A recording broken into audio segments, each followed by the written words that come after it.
नमस्कार मेरे प्यारे दोस्तों, आपका अपने यूट्यूब चैनल केवल स्टडी पॉइंट पर स्वागत है। अगर आप मेरे चैनल पर नए हैं तो मेरे चैनल को सब्सक्राइब करना व लाइक करना ना भूलें।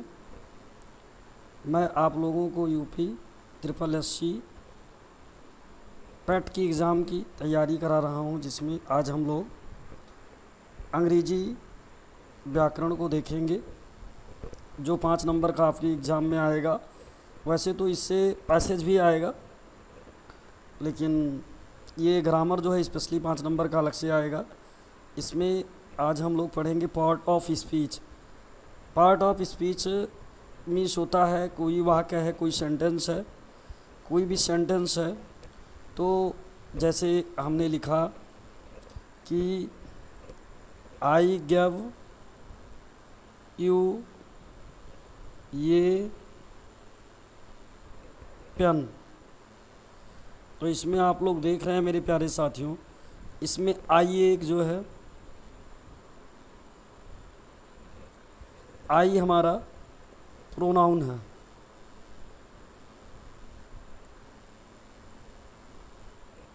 उसके बाद में गिव, गिव जो है वो वर्ब है, ये वर्ब है। और जो दूसरी पॉइंट बच रही है यू, ये भी प्रोनाउन है। ये पेन, ये हमारी नाउन है। तो हम लोग क्या देख रहे हैं कि जो हमारा सेंटेंस है वो कई भागों में बटा है। मतलब जो सेंटेंस लिखा जाता है, जो वाक्य लिखा जाता है, उसमें जो शब्द होते हैं उनके भी भेद हैं, अलग अलग हैं। जैसे he is a good boy, he is ये गुड बॉय।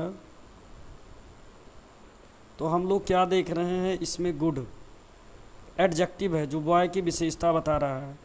तो ऐसे बहुत सारे शब्द हैं, उनके बारे में हम लोग पढ़ेंगे ये वाक्य। तो सबसे पहले हम लोग स्टार्ट कर रहे हैं। इसमें हम लोग पार्ट ऑफ स्पीच, अंग्रेजी भाषा में प्रयुक्त होने वाले विभिन्न शब्दों को 8 वर्गों में बांटा गया है। जो शब्द हैं भाई, आप अक्षर इंग्लिश भाषा में ए टू जेड कितने लेटर्स होते हैं, 26, जिसमें से जो हमारे वावेल्स हैं, स्वरस हैं, वो कितने हैं, वो हमारे पास 5 हैं, जिससे मात्रा बनता है ये ई आई ओ यू। और आप लोग जानते हैं कि इन्हीं अक्षरों के मेल से क्या बनता है, शब्द बनता है। जैसे लिखा गया टीचर, अक्षरों के सार्थक समूह को हम शब्द कहते हैं जिसका कोई अर्थ हो। जैसे स्टडी, स्टडी मीन्स होता है अध्ययन, मटेरियल मीन्स होता है पदार्थ। तो ये आपका क्या हो गया, एक वर्ड हो गया। तो ये जो वर्ड होते हैं, इन्हीं वर्डों के मेल से सेंटेंस बनता है। और ये वर्ड जो हैं विभिन्न प्रकार के होते हैं। जैसे हम कुछ शब्द लिखते हैं, जैसे मैंने लिखा गुड,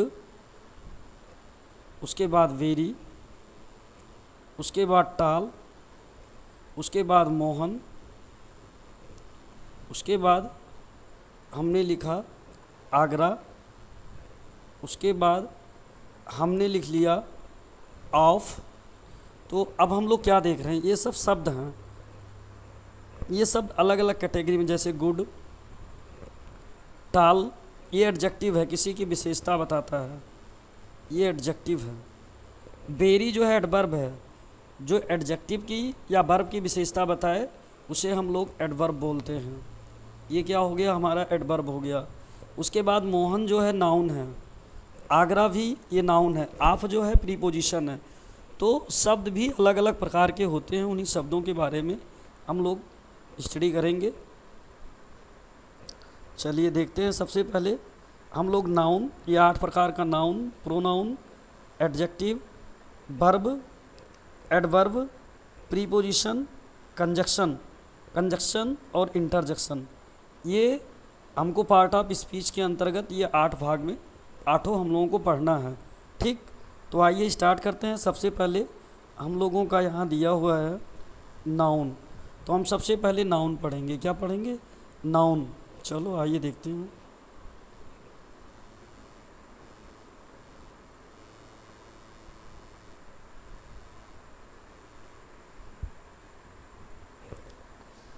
ये नाउन है।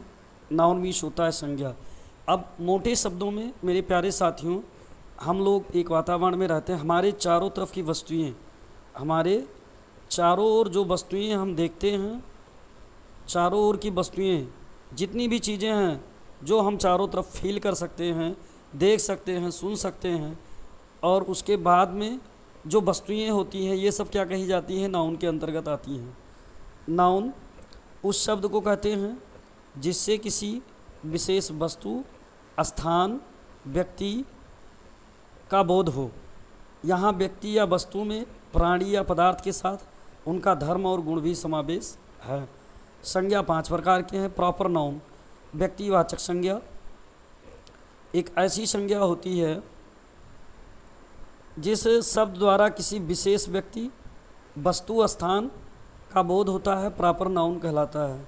अब एक चीज़ यहाँ ये समझना है मेरे प्यारे दोस्तों, बहुत इम्पॉर्टेंट पॉइंट है कि मतलब एक यूनिक्यू हो, जो प्रॉपर नाउन हो, यूनिक्यू। यूनिक्यू का मतलब जिसके जैसा कोई दूसरा ना हो। जैसे मैंने लिख दिया राम, उसके बाद मैं लिख देता हूँ कानपुर, तो अब कानपुर कोई दूसरी सिटी नहीं है ना, तो ये सब किस में आ जाएगी? ये राम और कानपुर, ये हमारी प्रॉपर नाउन हो जाएगी। जिसके जैसा कोई दूसरा ना हो उसको हम लोग क्या कहेंगे? प्रॉपर नाउन कहेंगे। जैसे मोहन। फिर टेबल, टेबल थोड़ा सस्पिशियस है क्योंकि टेबल, बहुत सारे टेबलों को हम टेबल कह सकते हैं, तो ये कॉमन में जा सकता है। प्रयागराज, प्रयागराज जैसा कोई दूसरा नहीं है। ऐसे लिख दिया गया अशोक, तो अशोक क्या है? प्रॉपर नाउन है। ठीक, जो भी नेम, अगर नेम है तो नेम किस में जाएगा? नेम जो है मेरे प्यारे दोस्तों ये प्रॉपर नाउन में जाएगा, प्रॉपर नाउन में जाएगा। नेम या किसी शहर का नाम है, ये सब प्रॉपर नाउन में जाएगा। ये एग्ज़ाम में पूछ सकता है कि इसमें से कौन सा प्रॉपर नाउन है। जैसे लिख दिया गया फ्लावर, जैसे लिखा गया फ्लावर, उसके बाद में फिर लिख दिया गया बलरामपुर, फिर और लिख दिया गया पेन या चेयर। ठीक, तो इसमें हमारी बलरामपुर क्या हो जाएगी? ये हमारी नाउन हो जाएगी।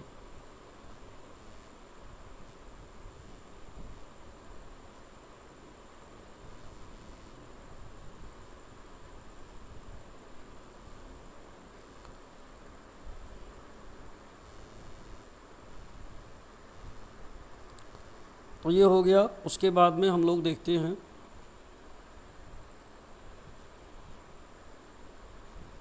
हमारी कॉमन नाउन, जातिवाचक संज्ञा, जो किसी विशेष जाति का बोध कराए। जिन शब्दों से एक ही प्रकार के व्यक्तियों या वस्तुओं का बोध होता है उसे कॉमन नाउन कहते हैं। जैसे काऊ, अब काऊ में बहुत सारी गायें आ सकती हैं। डॉग, बहुत सारे आ सकते हैं। टीचर, टीचर भी हो सकता है, बहुत सारे टीचर। मैन, अब आदमी अकेले थोड़ी ना होता है, जो मैन है ये भी। हाउस, बहुत सारे घर होते हैं, सबको हम हाउस कहते हैं। चाहे कोई छोटा घर है, चाहे कोई छोटा घर बना हुआ है, चाहे कोई बड़ा घर बना हुआ है, सबको हम लोग हाउस कहते हैं। छोटे और बड़े से कोई मतलब नहीं है, ये भी घर है आपका और ये भी घर है। तो हाउस क्या है? जिसके जैसा कोई दूसरा हो। कॉमन, जिसे किसी विशेष ग्रुप या समूह का बोध हो। फिर उसके बाद में सिटी, अब सिटी में बहुत सारे सिटी हो सकते हैं। गोंडा, फिर उसके बाद में हमारा बलरामपुर हो सकता है, आगरा, दिल्ली, लुधियाना, तो सिटी बहुत सारे। और ये रिवर, अब रिवर एक थोड़ी ना है। Rapti river, Ganga river, Jamuna river, ये बहुत सारी नदियां हैं ना, तो बहुत सारी नदियां हो सकती हैं।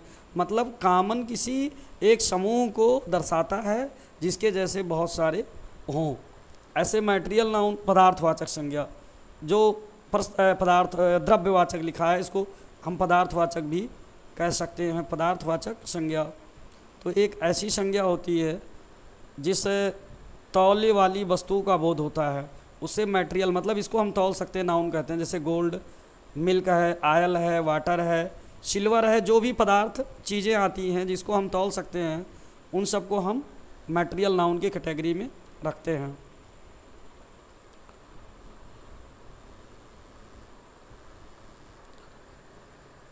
चलिए मेरे प्यारे साथियों, अब हम लोग देखते हैं कलेक्टिव नाउन। ये कलेक्टिव नाउन है। कलेक्टिव मतलब समूहवाचक, ऐसे शब्द जिस शब्द से व्यक्तियों या वस्तुओं के समूह का बोध होता है उसे कलेक्टिव नाउन कहते हैं। जैसे कमेटी, अब कमेटी में एक लोग थोड़ी ना रहते हैं, बहुत सारे लोग रहते हैं। फिर जैसे हो गया आर्मी, आर्मी में सैनिक। फिर जैसे हो गया क्लास, हो गया आपका टीम, हो गया जिससे कई लोगों के बारे में जानकारी मिले। जैसे क्राउड हो गया, तो क्राउड मीन्स भीड़ होता है, तो जिससे हमें कई लोगों के बारे में सूचना मिले उसको हम लोग क्या कहेंगे, जिसको हम कलेक्टिव नाउन, समूहवाचक, जिसमें एक से अधिक लोग होने की मतलब क्या मिले, सूचना मिले, उसको हम लोग समूहवाचक कहते हैं।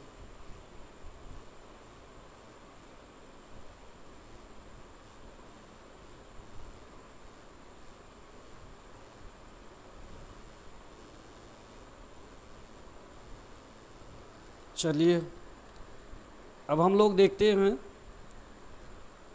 अब्स्ट्रैक्ट नाउन, जिसको भाववाचक संज्ञा कहते हैं। जिस शब्द से व्यक्तियों या वस्तु के गुण, धर्म, दशा या व्यापार का बोध होता है उसे हम लोग क्या कहते हैं, अब्स्ट्रैक्ट नाउन कहते हैं। जैसे स्वीटनेस, स्वीटनेस मीन्स मधुरता। अब मधुरता मतलब मिठास, जैसे आप मिठाई खाएंगे तो मधुरता आएगी, खुशबू आती है, मधुरता। पॉवर्टी, पॉवर्टी मीन्स गरीबी, तो ये दशा है, व्यक्ति की दशा है। फिर यूथ, यूथ मीन्स युवा, ये व्यक्ति की क्या है, अवस्था है। तो इससे क्या होगा, ये हमारा अब्स्ट्रैक्ट नाउन। जैसे चाइल्डहुड, चाइल्डहुड भी आ जाएगा, चाइल्डहुड भी हमारा अब्स्ट्रैक्ट नाउन बन जाएगा। ब्रदरहुड आ जाएगा अब्स्ट्रैक्ट नाउन, ब्रदरहुड। फिर हॉनेस्टी आ सकता है, पॉवर्टी, हॉनेस्टी, ये सब किस में जाएगा, अब्स्ट्रैक्ट नाउन में। हिंदी और अंग्रेजी में नाउन के प्रयोग में अंतर ये है कि जहाँ हिंदी में संज्ञा के प्रयोग लिंग विचार की दृष्टि से कठिन है तो वचन की दृष्टि से सरल हैं, वहीं अंग्रेजी में नाउन के प्रयोग लिंग विचार की दृष्टि से सरल हैं तो वचन की दृष्टि से कठिन है। इसी अंतर को ध्यान में रखकर यहाँ नाउन के प्रयोग पर हम लोग विचार करेंगे। तो अब अगले वीडियो में मिलेंगे मेरे प्यारे दोस्तों। आज के लिए इसके लिए इतना।